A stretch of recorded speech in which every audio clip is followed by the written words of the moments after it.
program. Breaking news right now. It just keeps getting worse. The last of the 3 reactors of the Fukushima nuclear power plant in northern Japan is now the scene of an explosion. This was reported just minutes ago on NHK, the Japanese television network. In recent days, there have been explosions in the other reactors, but the number 2 was the one they were desperately trying to keep cool. This is deeply troubling news. We've heard reports of exposed rods in that number 2 reactor and a water level that is dangerously low, keeping the rods from being cooled. It's difficult to say what this means, but obviously our thoughts turn to that frightening phrase we've heard so often in the last couple days, possible nuclear meltdown. In fact, NHK has just reported that the containment vessel, the last defense to prevent a massive leak of radiation, may in fact be damaged. Scary stuff indeed. Let's try and get some answers now from our expert and CNN contributor, Jim Walsh of MIT. Jim, you heard me report this explosion now at the number 2 reactor. What do you make of this?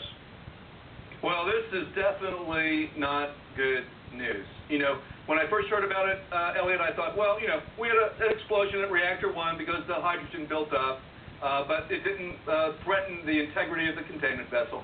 And then they put seawater in unit number 3, and they had a hydrogen explosion, and it didn't threaten the integrity of the containment vessel. So when I first heard this, I thought, oh, you know, this is the same movie being played a third time. But and of course, we don't know. You know, it's important to emphasize we do not know, but we're going to know soon because they're going to be able to send monitors out, you know, in helicopters, collect air samples, and they're going to figure out whether this thing is breached or not. Okay. And if it is breached, it will be bad news. Okay, explain to us. You're using a lot of lingo in there. What does the containment vessel do? And when you say breached, you mean busted open. And explain to the folks listening, if that happens, then what are we worried about? Yeah, I want to give a CNN a shout out to a CNN viewer who emailed me today and suggested that I use this metaphor. She said it's like those Russian dolls that fit inside one another, the wooden dolls. If you've ever been to Moscow. Right.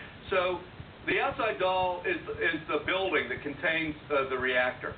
And then within that, there's a containment vessel. That's, you know, 5, 6 more feet of concrete with reinforced steel that houses the reactor so that if there is a meltdown, partial or full, that radioactivity does not escape out into the environment. So that's the doll inside the doll. And then the final doll is the reactor itself. It's inside this containment vessel, and the idea is if it runs into major problems, at least we have the containment vessel to keep everything inside from leaking outside into the environment. So, so if the go ahead, Jim. Finish up. Yeah, if the containment vessel is breached, that is to say, if there are cracks in it, if there's other problems with it, that somehow it's not whole but broken, then that means that the material inside the reactor is able to escape to the outside environment. And this reactor, by the way, is the reactor that was earlier reported today as having had exposed fuel rods, which is the other thing you don't want to have happen. Because when they're exposed, they begin to decompose, they can melt, they can catch fire, a lot of unpleasant things. And so if the last line of defense on preventing that material from escaping outside into the environment is in fact, and we don't know that, but is in fact the case, then that's the news no one wants to hear. Look, I want to pick up on something you just said, because at the same press conference, they reported that half of the rods were exposed, meaning there was no water surrounding them, which, as you know, in our conversations over the course of the day, you've made it clear that means they're likely to melt down, and then you've got a crisis. You put that together without a containment vessel, what do you get? You get a real dangerous situation. No doubt about it, and you know, obviously one of the questions here, I'm not a nuclear engineer, I'm a nuclear expert, not a nuclear engineer, but you should, you know, one of the questions here is, okay, well maybe the containment vessel is cracked, or, you know, or maybe it's blown apart.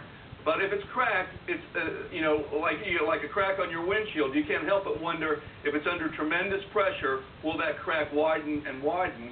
I doubt anyone has the capacity to go in and seal it or close it.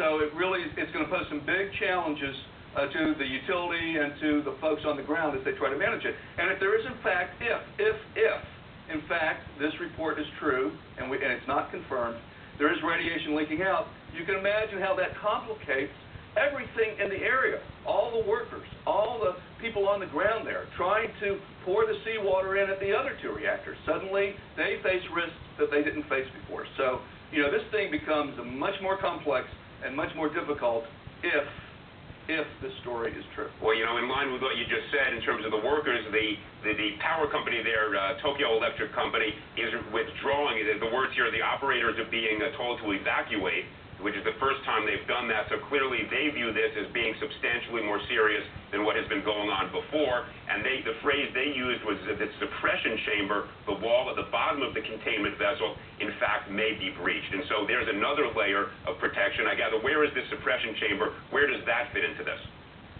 Well, I want to come back to what you just said for a second, and then I'll get to your question there, Eliot.